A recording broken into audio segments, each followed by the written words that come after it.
Washington, Reuters, U.S. President Donald Trump told a then-top aide in August he wanted to freeze security aid to Ukraine until officials there helped with investigations into Democrats, including former Vice President Joe Biden, the New York Times reported on Sunday. Trump's statement was described in an unpublished manuscript by former White House National Security Advisor John Bolton, the Times said in a report that could raise pressure on Republicans to call Bolton as a witness in Trump's Senate impeachment trial. The report, which did not quote the manuscript but cited multiple people describing Bolton's account, may undercut a key element of Trump's defense, that there was no quid pro quo when he asked Ukrainian President Volodymyr Zelensky to investigate Biden and his son Hunter Biden in a July phone call. Biden is a leading contender for the Democratic nomination to oppose Trump in the November 3rd election. His son worked for a Ukrainian energy firm while Biden was vice president. In a statement, an attorney for Bolton suggested that the Times account was accurate and said he had submitted Bolton's book manuscript to the National Security Council on deck 30, a standard security review for classified information. It is clear, regrettably, from the New York Times article published today that the pre-publication review process has been corrupted and that information has been disclosed by persons other than those properly involved in reviewing the manuscript, the attorney, Charles Cooper, said.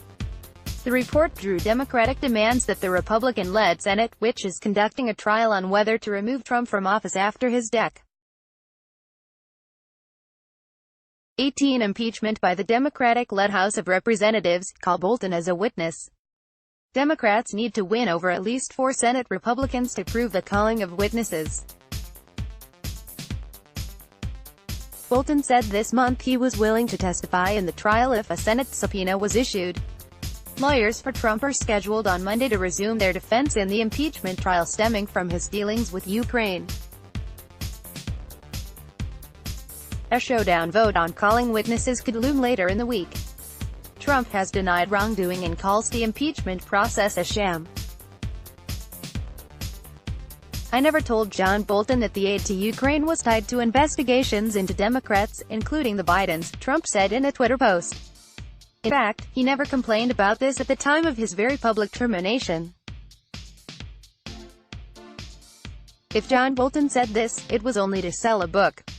The White House, which with Senate Republican leaders has resisted calling witnesses, did not immediately respond to a request for comment about the New York Times report, nor did Jay Sekulow, who is helping lead the Republican president's defense. No defensible reason to wait. There can be no doubt now that Mr. Bolton directly contradicts the heart of the president's defense and therefore must be called as a witness at the impeachment trial of President Trump. The 7 Democratic House managers prosecuting the case against Trump in the Senate said in a statement. There's no defensible reason to wait until his book is published, when the information he has to offer is critical to the most important decision senators must now make, whether to convict the president of impeachable offenses, it added. Democrats have said they are eager to hear testimony by Bolton, who was involved, as his own lawyer previously said, in many relevant meetings and conversations involving issues at the heart of Trump's impeachment. Bolton left his post in September after disagreements with the president. Trump said he fired him.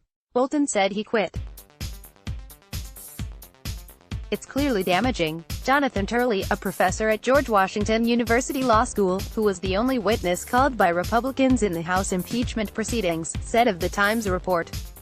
It will fuel demands to hear from Bolton and other witnesses. But he said the timing, just before the first full day of argument by the White House team, fueled suspicion it was part of an organized effort and that the senators may not react as the leakers intended. While the Senate is highly unlikely to remove Trump from office, he is seeking to limit political damage to his re-election bid. Long-standing grievances: the House impeached Trump on charges of abusing the powers of his office by asking Ukraine to investigate Biden and of obstructing a congressional inquiry into his conduct. Trump's defense argued neither impeachment charge constituted a crime or impeachable offense, that he was within his rights as president to make decisions about foreign policy and what information to give Congress, and that the House pursued a flawed and one-sided process before impeaching him. According to the New York Times, Bolton spoke to Trump in August and raised the $391 million in congressionally approved aid to Ukraine for its war in the country's east against Russian-backed separatists.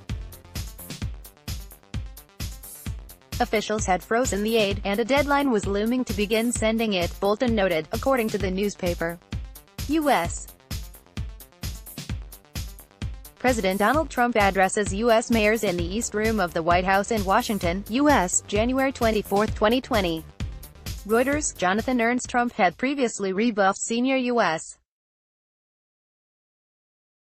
officials who had called for the aid to be restored, the newspaper said, airing his long-standing grievances about Ukraine, which mixed legitimate efforts by some Ukrainians to back his Democratic 2016 opponent, Hillary Clinton, with unsupported accusations and outright conspiracy theories about the country. The newspaper reported that the president's lawyer, Rudy Giuliani, had also spent months stoking the president's paranoia about the U.S. ambassador to Ukraine at the time, Marie Yovanovitch, alleging that she was openly anti-Trump and should be dismissed. In his August 2019 discussion with Bolton, the newspaper said Trump appeared focused on the theories Giuliani had shared with him and had replied to Bolton's question that he preferred sending no assistance to Ukraine until officials had turned over all materials they had about the investigation that related to Biden and supporters of Clinton in Ukraine.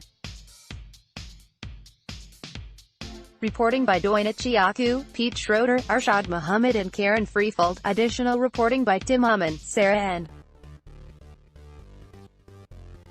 Lynch and Subratic Patnaik. Writing by Doina Chiaku and Arshad Muhammad. Editing by Tim Amman and Peter Cooney. Our standards.